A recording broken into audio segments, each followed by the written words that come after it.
we're what everybody wants. We have unlimited land almost. You got this tiny little population on top of every mineral under the sun. Just like take your pick. It's sitting here. And we get in our own way, socialist country essentially, right? Like very, everything's gonna be free, and everybody loves that. I don't know about you.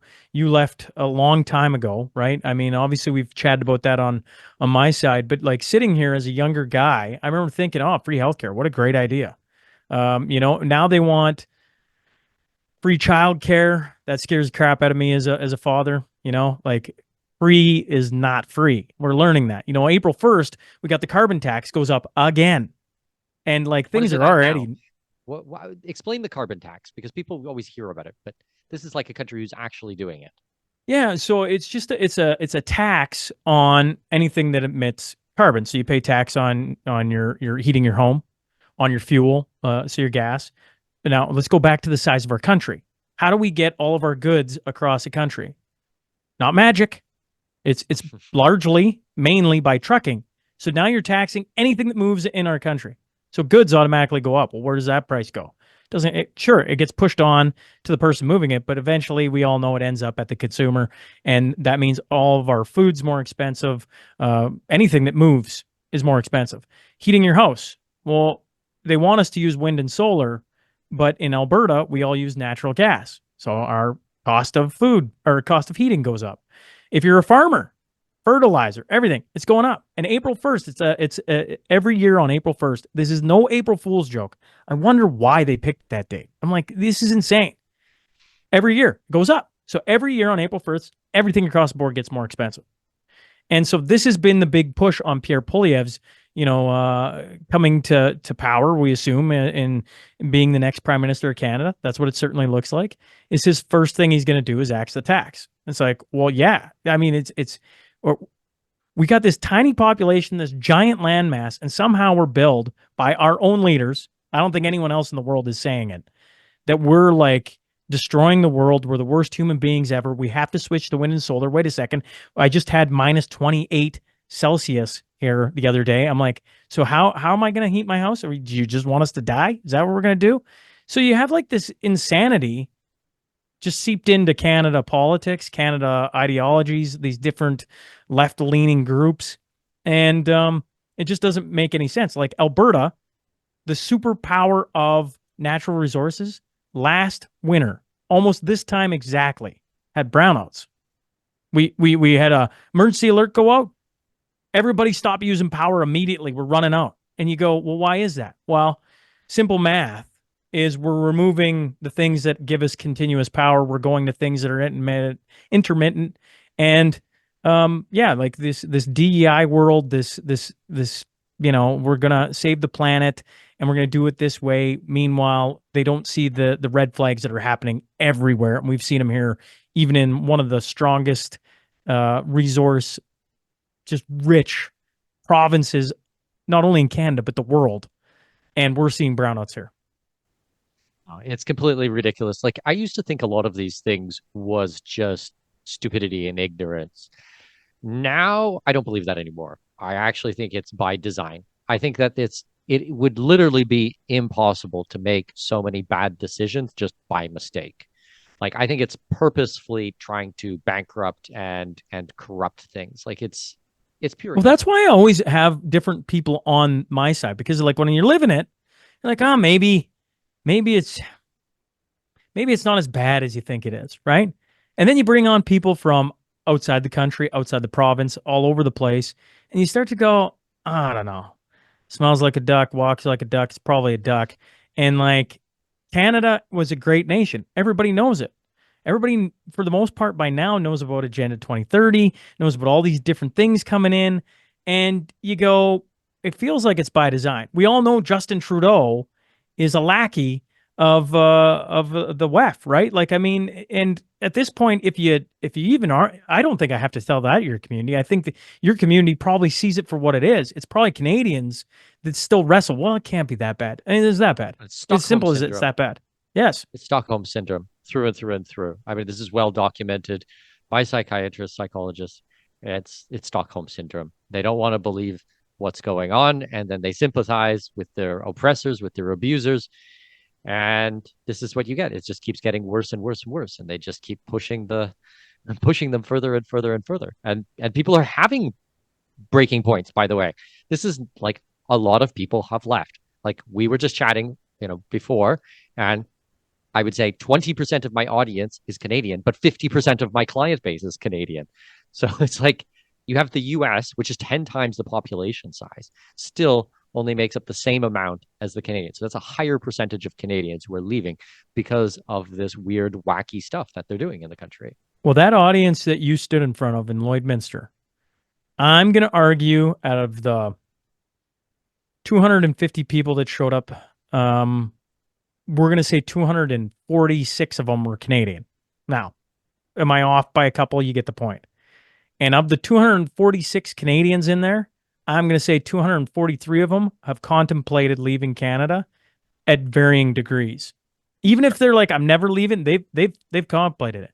One of the stories I tell is part of a book club. Part of the story of the podcast getting started is a group of myself and 4 other men started a book club. This is back in 2018.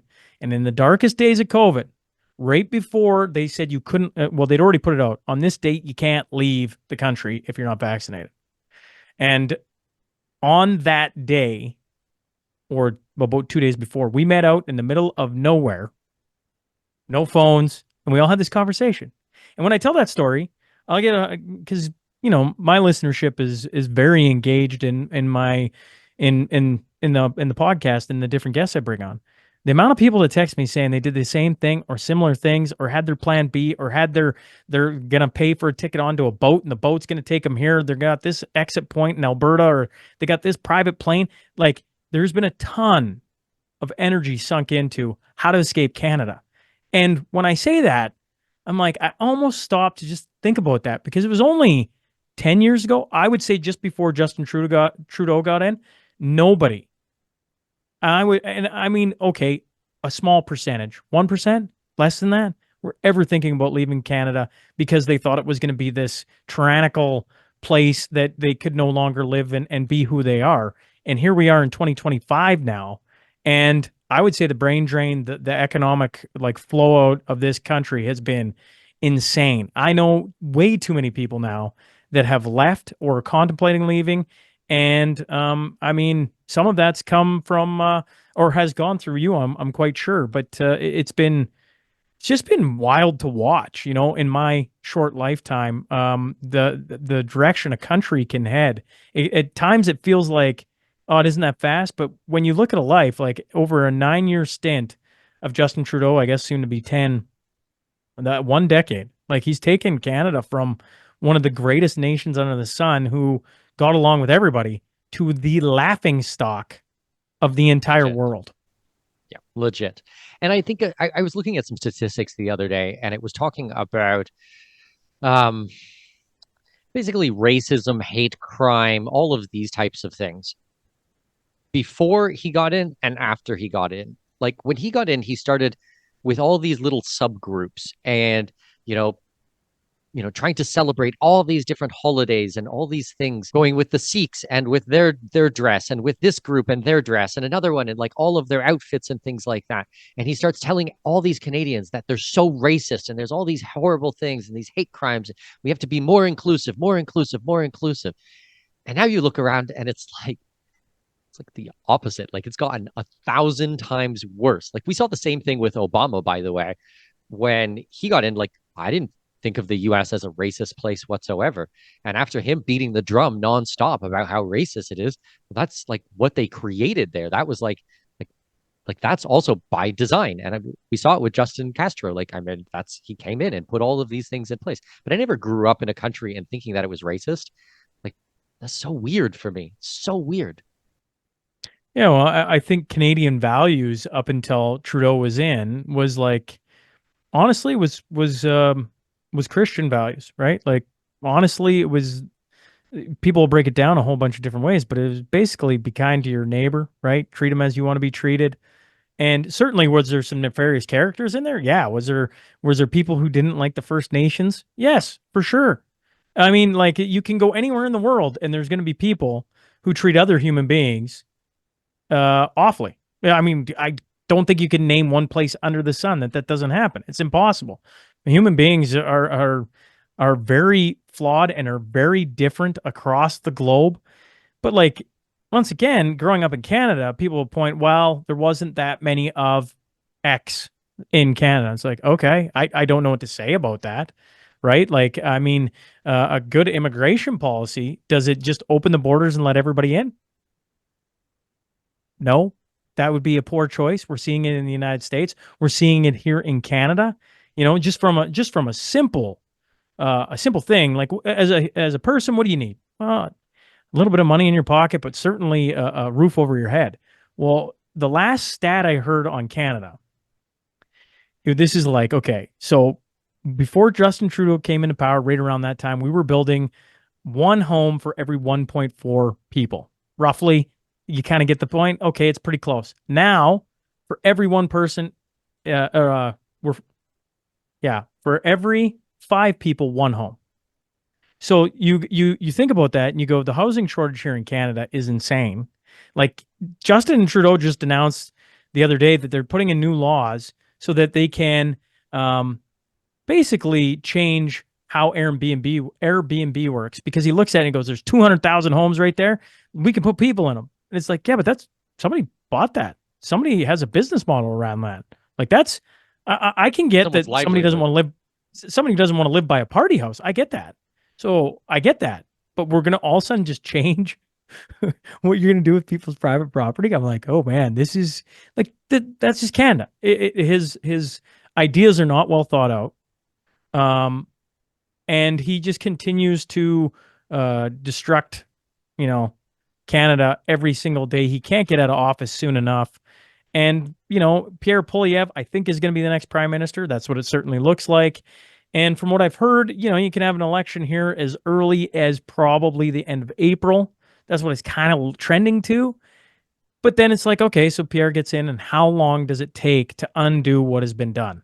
If it all possible, Mikkel, like, is it possible to take back everything that's went on in a decade? I highly doubt it.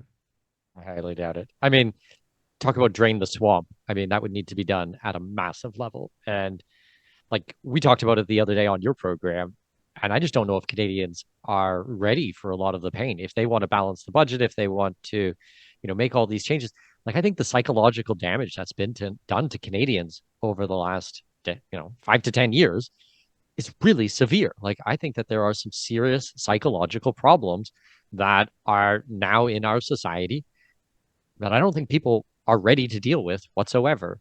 And I don't think one man is going to be able to one man, one woman is going to be able to come in and fix that at all.